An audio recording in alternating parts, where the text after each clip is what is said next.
and valleys of South Wales. Before the final stage on the streets of the City of London. It promised to be quite a carnival along the route, so do come out and join us, bring the banners and flags to the roadside and give us a cheer. You can find further information on the Prutour website, www.prutour.co.uk, or if you have a touch-phone telephone, ring 01189 645 600. Standard rates apply. The mighty royal castle of Stirling towers above some of the most important battlefields in Scotland's history, and the place has been described as a huge brooch clasping the Highlands and the Lowlands together. This is the scene for the opening prologue time trial. The course is a swift 4.2 kilometres, starting in the main town and finishing outside the castle. The riders will depart at 1-minute intervals. Best time will take the leader's red jersey. And among those looking to storm the ramparts, we're delighted to have Chris Boardman, twice a winner of the Prologue in the Tour de France. He'll be the last man to go, and he's under no illusions as to the difficulties here.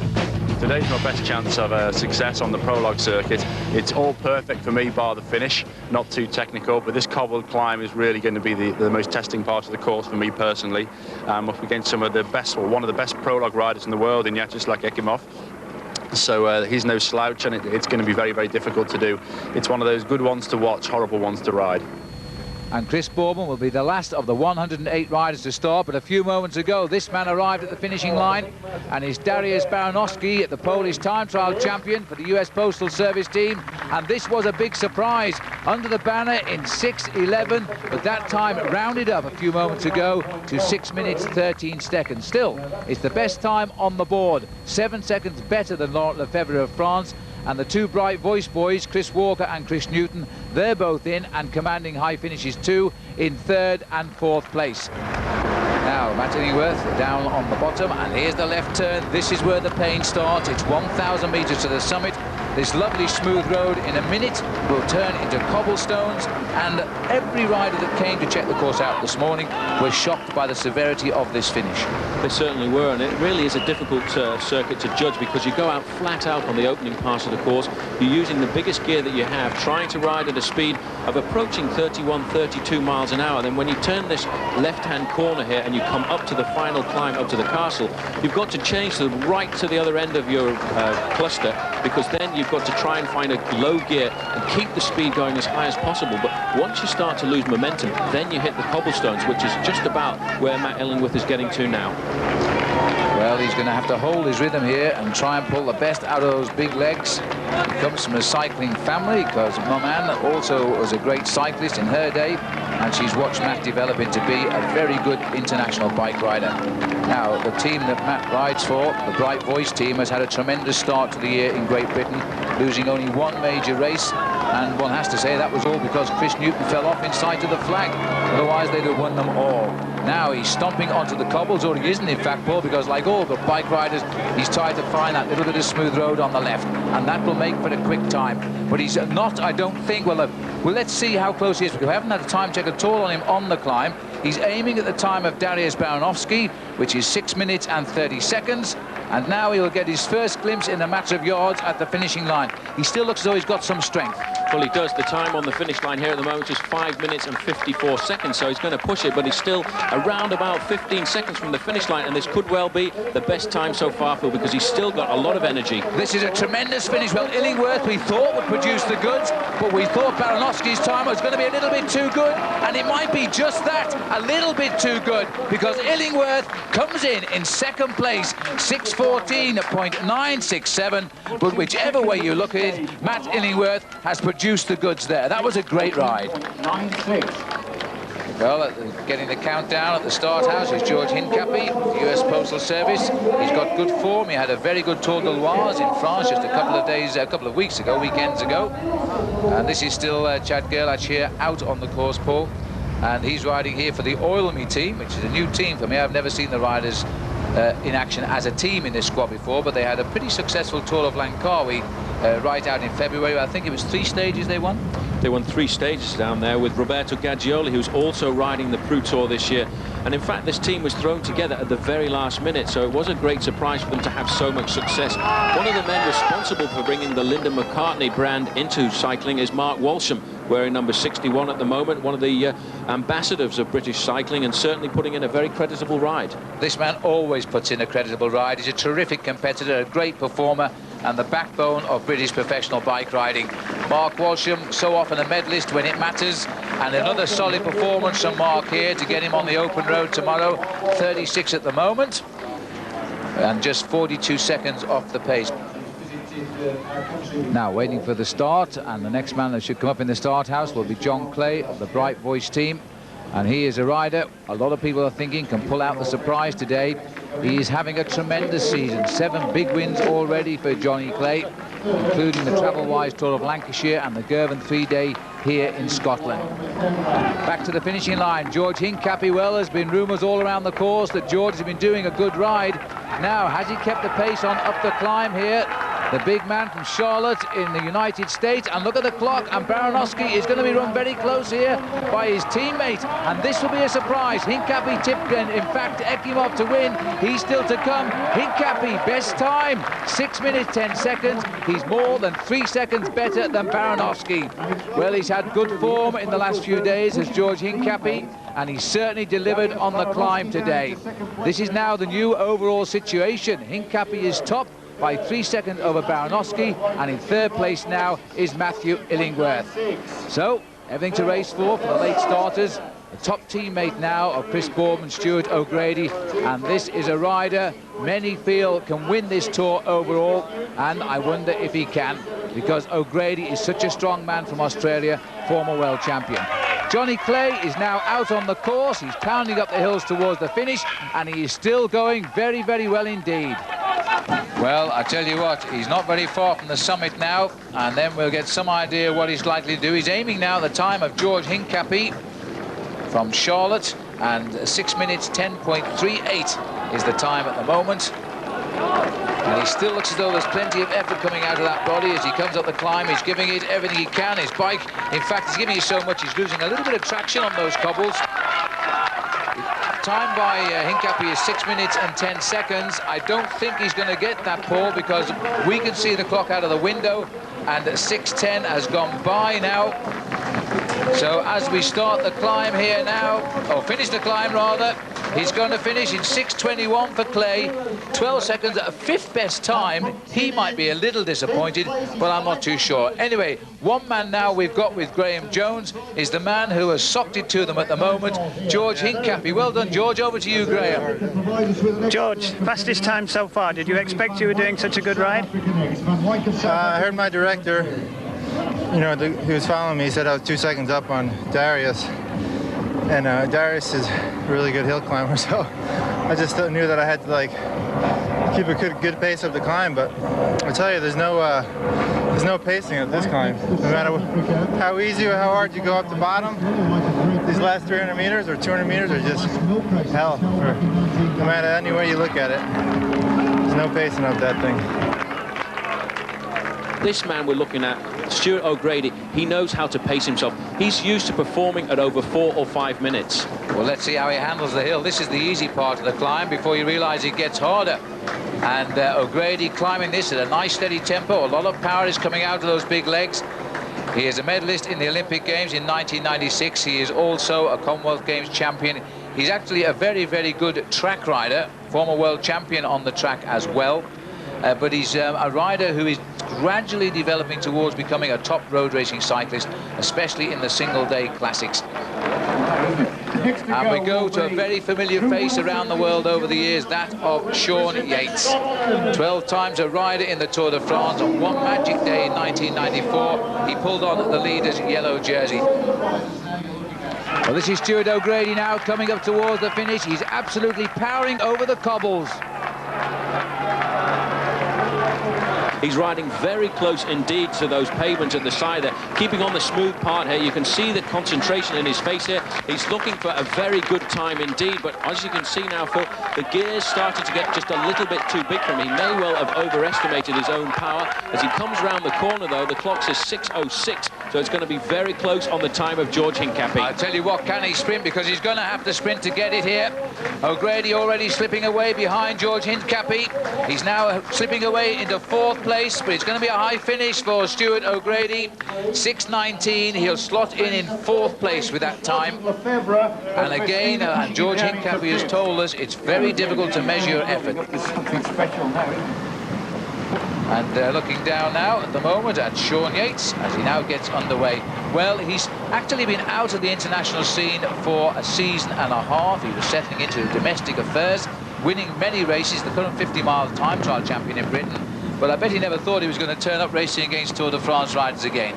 Absolutely remarkable. Actually, I called him on Thursday night when I heard the news, and I said, Sean, what's going on? I thought you were supposed to be retired.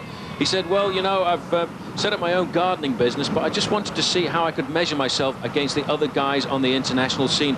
And a lot of riders are interested to see how Yates is going to perform on the longer stages, because he hardly does any road training at all nowadays. He trains at home in his garage every evening on a home trainer. But a man everyone wants to see racing in Great Britain is Neil Stevens. You know, this man has been one of the great domestiques of the Tour de France over recent years. Used to ride for the Once squad, but since turning towards Festina, he has put in some great performances, and everybody remembers that win of his last year when he celebrated by cradling his baby across the line. Here you see, though, it is starting to pay a little bit the fact that Sean has been out of top competition for a year and a half. He's very close to the win, but this is the part where you need the extra few pounds of energy. But you see, Yates is still a great rider away from international competition. This will be the 2nd season, and he's still living with the best. He stomps his way up to the mountain, gets a terrific applause off the crowd here. Crosses the line, 14th at the moment. He even raises a cheer. He is such a popular bike rider. 26 seconds off the speed of George Hincapie. Well, if one man really can knock George Hincapie off the top of the leaderboard, it's his own teammate, the man in the starting gate now, Yaroslav Ekimov, former world hour record holder with the amateurs, a world champion in the pursuit on the track, and certainly a very good time trialist. So Yaroslav Ekimov, once the holder of 11 world titles at the same time, is underway. That's the situation overall, with Baranowski in 2nd place, 3 seconds. Illingworth is 3rd. We'll take a quick break.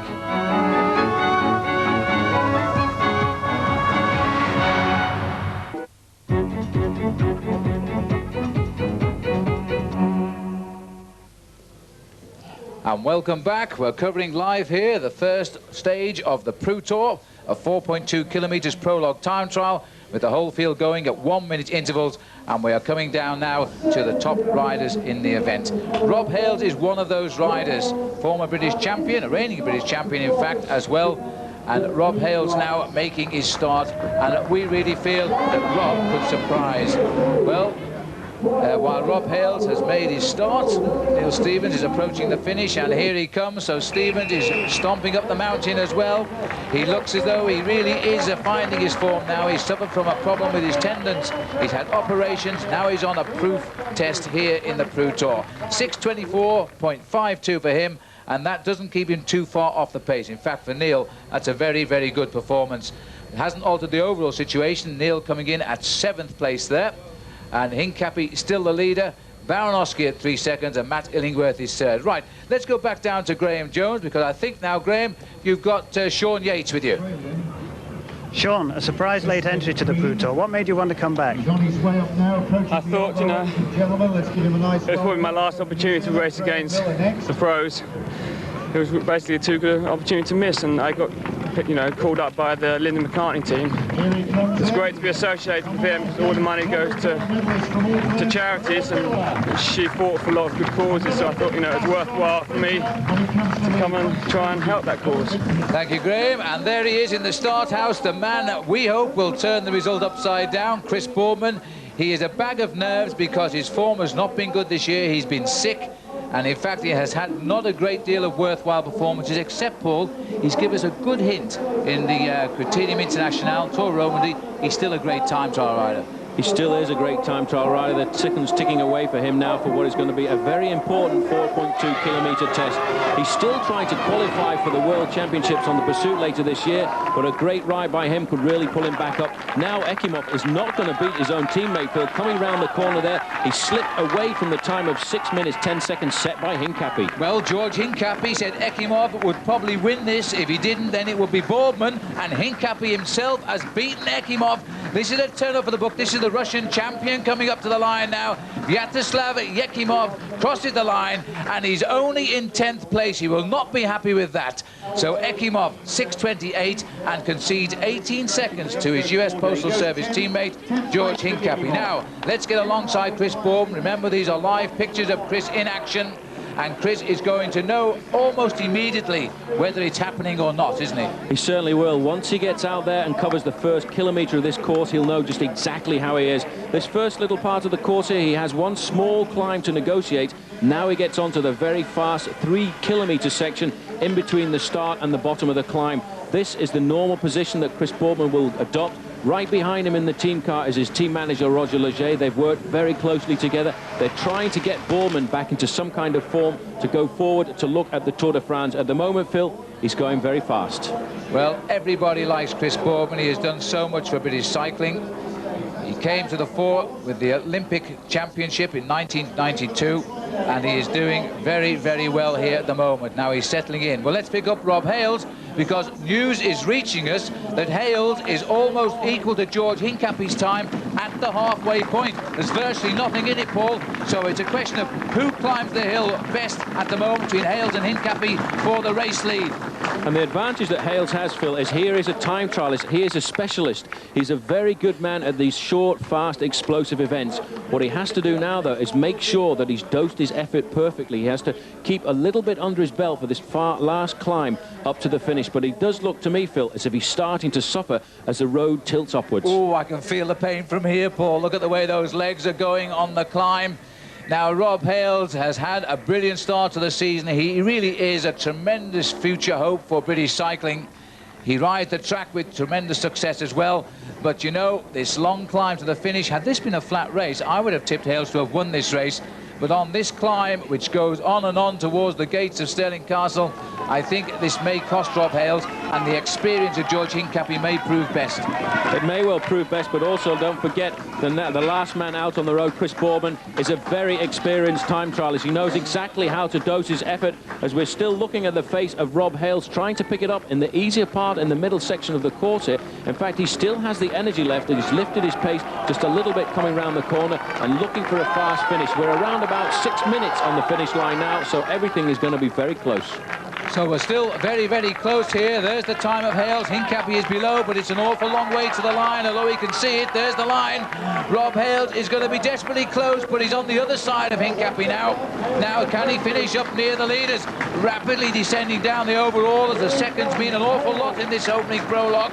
Hales comes to the line now. 6th place for Rob, 7th on the line, 6:22.9. So the hill did, in fact, destroy Rob Hales' hope there, because he was on a par with George at the halfway. Back down the course and back to Chris Boardman with the news. 1 second quicker than George Hincapie at the moment. As we now swing out onto the course here and look at David George, the first South African last year to win a road racing medal, which he did in the time trial in a world championship for his country. And George is coming up the hill here, but he too is highlighting the performance by Hincapie. He certainly is. He's just going to show how well George Hincapie judged his effort over this 4.2-kilometre circuit, because he really did surprise everybody, and I would think himself as well. We're back now with Chris Boardman, and Boardman very much on the lower slopes of this climb, riding very well, out of the saddle, still strong, and he really hopes, I think, today that he can dislodge Hincapie from the top of the leaderboard. But it's all so important in the last 500 metres. It's going to be desperate, but at the moment, looking at the pictures here, and obviously we can't feel out there what's going on, but he looks to have the rhythm. Now he's onto the cobblestones, and he is certainly holding his speed at the moment. Chris Boardman is looking very, very good to hold this race at the minute. 1 second up at the halfway point on George Hincapie, and Boardman, remember, is the last man on the course. He's the last man to have a crack at taking the first leader's jersey in this year's Prutour, and Boardman looks very good, Phil. He doesn't look like he's weakening. He's picking his way right across the apexes of these corners, going at the straightest line possible. Still got the agility to pick up the smooth pavement at the side, and he may well just have done it, because the time now is round about 5 minutes and 40 seconds, so it's going to go very close.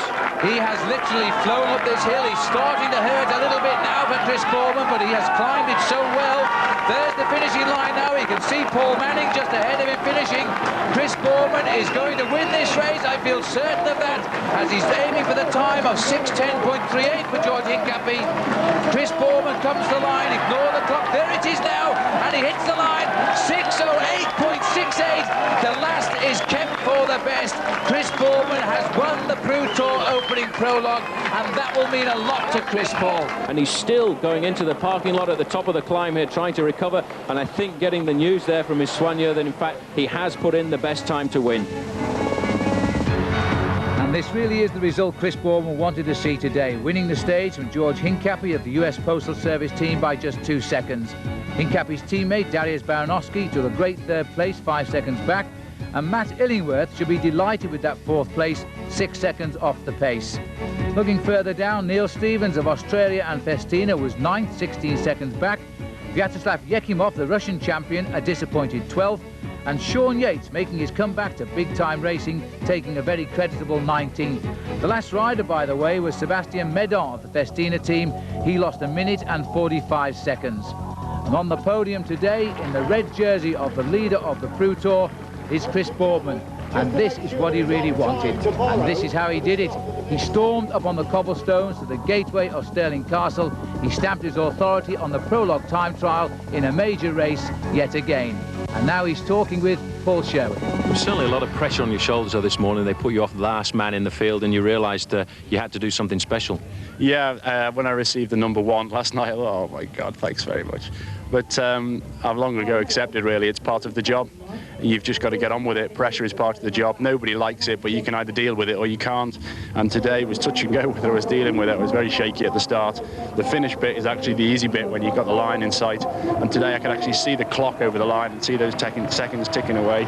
So, no, everything went really well, and I'm happy it's worked out. The first leader's jersey of the Prutour, a new event in the UK.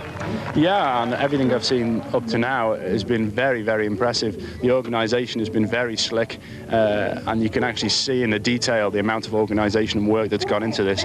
So this is what we've got in store for us. I think we're all going to be very, very lucky. Hopefully this is going to help British cycling, obviously, and for me personally, it's a unique experience, and I'm going to try and enjoy every minute of it. So the UK's premier bike race now has the UK's #1 rider on top of the leaderboard. But there are 8 days still to go, and the riders now go out onto the open highway. Stage 1 takes them 207 kilometres away from Edinburgh and down to Newcastle. For the moment, though, from Stirling, it's goodbye.